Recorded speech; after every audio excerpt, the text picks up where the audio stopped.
5 tahun sebelum Mark Zuckerberg mengumumkan Metaverse, Niantic meluncurkan versi Metaverse-nya sendiri dengan permainan augmented reality bernama Pokemon Go. Dalam 1 minggu, Pokemon Go di-download lebih dari 10 juta kali, menghasilkan penjualan senilai 2 juta dolar setiap harinya, dan mendongkrak nilai saham Nintendo sebesar 12 miliar dolar. Banyak yang menilai Pokemon Go merupakan sukses satu malam. Kenyataannya, John Hanke perlu waktu 20 tahun untuk membuat game impiannya itu menjadi kenyataan. Lalu kemudian dalam hitungan bulan sejak diluncurkan, Pokemon Go tiba-tiba kehilangan tajinya. Para pemain berhenti memainkan Pokemon Go. John dan tim harus berinovasi lagi. Dan kini lebih dari 5 tahun kemudian, orang-orang masih memainkan Pokemon Go. Dan Niantic sedang bersiap meluncurkan game revolusioner berikutnya bernama Peridot. Seperti apa sih kisah lahirnya Pokemon Go dan bagaimana ia bisa selamat dari lembah kematian hingga kini bersiap kembali merevolusi gaming berbasis augmented reality?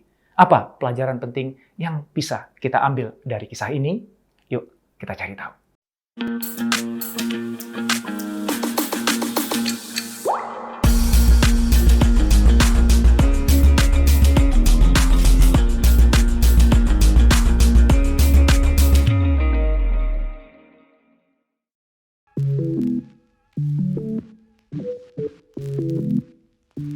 Kalau Anda berpikir bahwa Anda bisa menciptakan produk inovatif dalam semalam, kemudian mendulang sukses komersial dengan cepat, maka bangun segera dari angan-angan itu.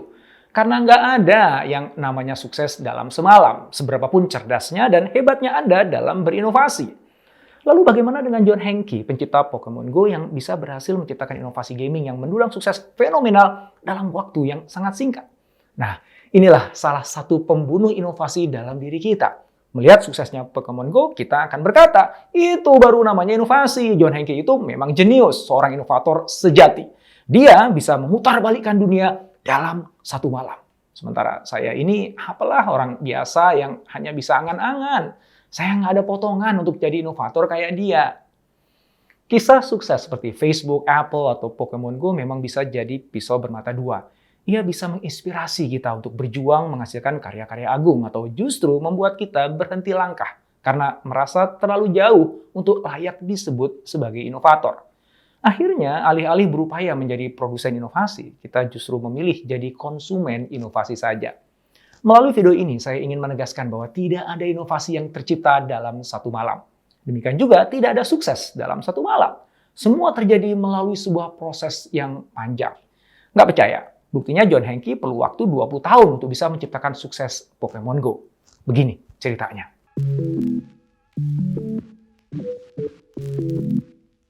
John mulai membuat game secara serius di tahun 1996 ketika dia masih kuliah. Waktu itu dia membuat MMO atau Massively Multiplayer Online Game yang pertama disebut dengan Meridian 59. Dia kemudian menjual game itu ke 3DO dan mulai menggarap apa yang menjadi passionnya, memetakan dunia. Tahun 2000, John meluncurkan Keyhole, sebuah GPS link 3D aerial map of the world yang kemudian dibeli Google. Dan kini kita kenal sebagai Google Earth. Tidak lama setelah itu, John memutuskan untuk membuat game berbasis GPS. Tapi sayang, keinginan itu tidak langsung bisa terlaksana. Hingga tahun 2004 hingga 2010, John diminta untuk memimpin tim Google Geo yang melahirkan Google Maps dan Google Street View. Nah, disinilah John menempa kapabilitas inovasinya. Juga kemampuan kepemimpinannya. Di sini pula John mengumpulkan orang-orang hebat yang di kemudian hari akan menciptakan Pokemon Go bersamanya. Tahun 2010, John meluncurkan Niantic Labs, sebuah startup yang dimodali oleh Google. Tujuannya membuat game di atas peta Google. Tahun 2012, John meluncurkan game MMO berbasis GPS yang pertama, Ingress. Walaupun secara teknikal game ini bisa berjalan dengan baik, tapi secara komersial game ini dianggap kurang berhasil. Di tahun 2004, Google dan Pokemon Company bekerja sama untuk membuat gurauan dalam rangka April Fool's Day, di mana pengguna diajak untuk menemukan makhluk Pokemon di Google Maps. Gurauan itu ternyata jadi viral di jagat maya. John mendapatkan ide untuk membuat gurauan itu menjadi sebuah game yang sebenarnya. Nah, di tahun 2015, John mendapatkan suntikan modal sebesar 25 juta dolar dari Google, Nintendo, dan The Pokemon Company, serta para investor lainnya untuk membentuk tim dengan 40 orang terbaik dengan target meluncurkan Pokemon Go di tahun berikutnya. Nah, untuk mengakali tenggat waktu yang sangat mepet itu, John membuat Pokemon Go berdasarkan data para pemain Inggris, game yang telah ia buat sebelumnya. Penentuan lokasi Pokestops dan gyms di Pokemon Go ditetapkan berdasarkan meeting points yang paling populer dan banyak digunakan oleh para pemain Inggris dalam dunia nyata. Itulah yang membuat Pokemon Go menjadi sangat intuitif dan alami bagi pemainnya. 6 Juli 2016, Pokemon Go diluncurkan di Amerika, Australia, dan New Zealand. Hampir dalam semalam, Pokemon Go menjadi aplikasi yang paling banyak diunduh di App Store dan Google Play Store, menghasilkan lebih dari 500 juta unduhan dalam 90 hari pertama. Lebih mengesankan lagi, dalam 6 bulan sejak game itu diluncurkan, Pokemon Go menghasilkan hampir 950 juta US dollar, 6 kali lebih cepat dari saingan terdekatnya, King's Digital Candy Crush Saga, yang memakan waktu 200 hari dibandingkan 90 hari dari Niantic. Para pengamat menyebut bahwa ledakan sukses Pokemon Go merupakan hasil dari badai yang sempurna. Campuran nostalgia yang kuat atas waralaba Pokemon, keterbaruan fitur augmented reality pada game, dan tingkat kesederhanaan yang membuatnya dapat dimainkan oleh siapa saja. Permainan Pokemon Go mengajak anak-anak dan orang dewasa di seluruh dunia untuk menangkap, melatih, dan melawan makhluk atau monster melalui ponsel mereka. Game ini menggunakan GPS dan kamera yang ada dalam handphone tadi untuk menampilkan peta berdasarkan lingkungan di sekitar pemain. Para pemain diharuskan untuk menavigasi peta secara fisik, dan saat yang sama mereka menjelajah untuk menemukan makhluk-makhluk berbasis augmented reality yang itu muncul di sekitar mereka. Makhluk itu kemudian dapat ditangkap untuk mendapatkan reward. Pokemon Go merupakan game yang dapat diunduh dan dimainkan secara gratis. Terus dari mana ya Niantic dan Nintendo mendapatkan pemasukan? Nah, mereka menjual barang virtual, sebuah fenomena yang telah berkembang pesat di dunia game selama beberapa tahun terakhir. Pengguna juga dapat membeli Pokeballs atau koin untuk membantu meningkatkan levelnya, juga membuka fungsi tambahan, dan sebagai hasilnya membuat permainan menjadi lebih menyenangkan.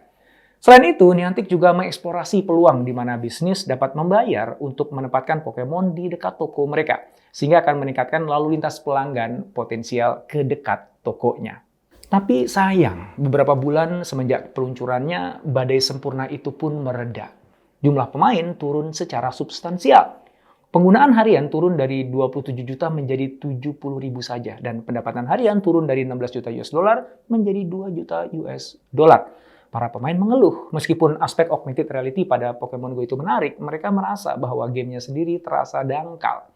Alan Da Silva dari Harvard Business School mengatakan bahwa teknologi AR saja nggak otomatis membuat game jadi menarik untuk dimainkan secara terus-menerus. Pokemon Go memerlukan konten yang dapat membuat pemain ingin terus kembali dan kembali memainkan gamenya.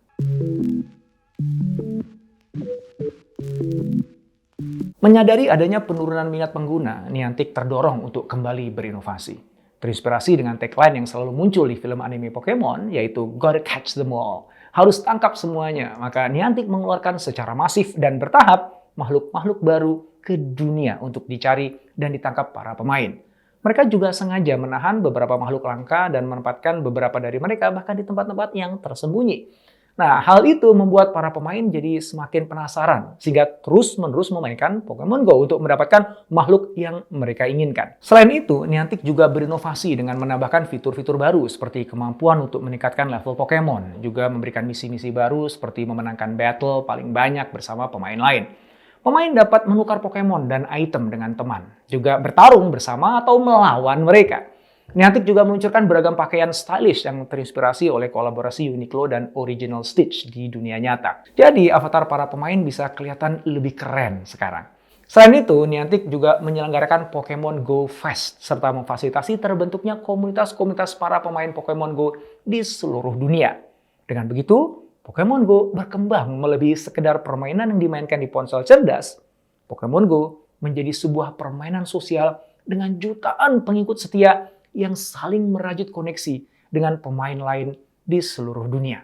Ketika pandemi datang, Niantic kembali berinovasi. Menyadari bahwa para pemain memiliki keterbatasan dalam bergerak dan bertemu orang lain, maka Niantic melakukan tweak dalam gamenya yang memungkinkan pemain untuk mengambil item dan melawan monster dari jarak yang lebih jauh. Nah, dengan inovasi-inovasi tersebut, lebih dari 5 tahun semenjak Pokemon Go diluncurkan, orang-orang masih aja terus memainkan permainan itu. Di tahun 2021, Niantic melaporkan bahwa Pokemon Go telah diunduh lebih dari 1 miliar kali.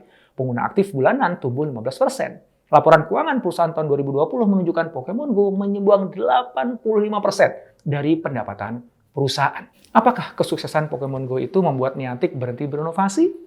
Tentu aja enggak lah. Di tahun 2022 ini, Niantic akan meluncurkan game terbarunya, Peridot. Sebuah permainan augmented reality di mana pemain dapat memiliki, merawat, dan bermain bersama binatang peliharaan digital 3 dimensi. Bagi Anda nih yang dulu pernah memainkan Tamagotchi, pasti sudah kebayang ya keseruannya ya. Banyak pihak memprediksi bahwa game ini akan sukses karena waktu peluncurannya yang bertepatan dengan hype metaverse dan hadirnya teknologi perangkat augmented reality.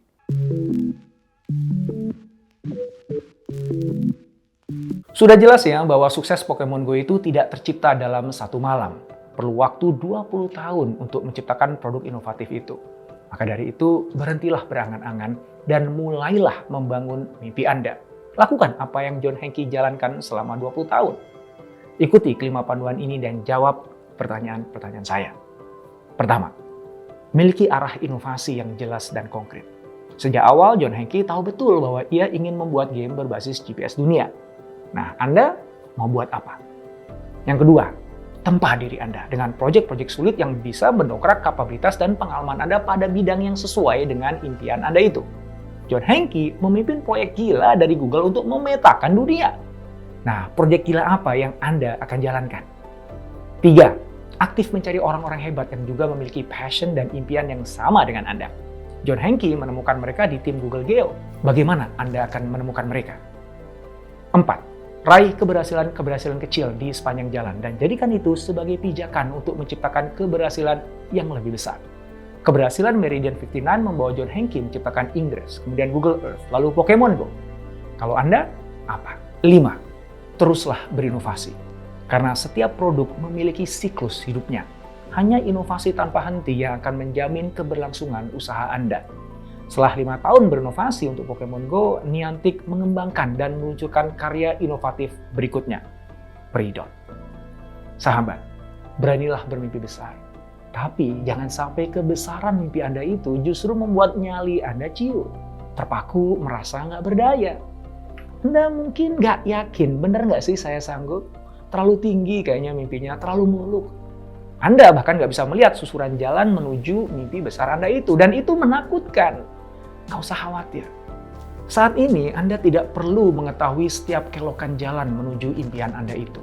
Yang Anda perlu tahu hanyalah satu petak jalan yang ada di hadapan Anda. Kemudian, ayunkan langkah Anda ke sana sebisa mungkin. Dari sana, lihat satu petak jalan berikutnya. Ayunkan lagi langkah Anda. Terus begitu hingga pada akhirnya nanti, Anda pun akan bisa sampai pada pencapaian mimpi besar Anda. Semoga Allah memudahkan jalan kita semua.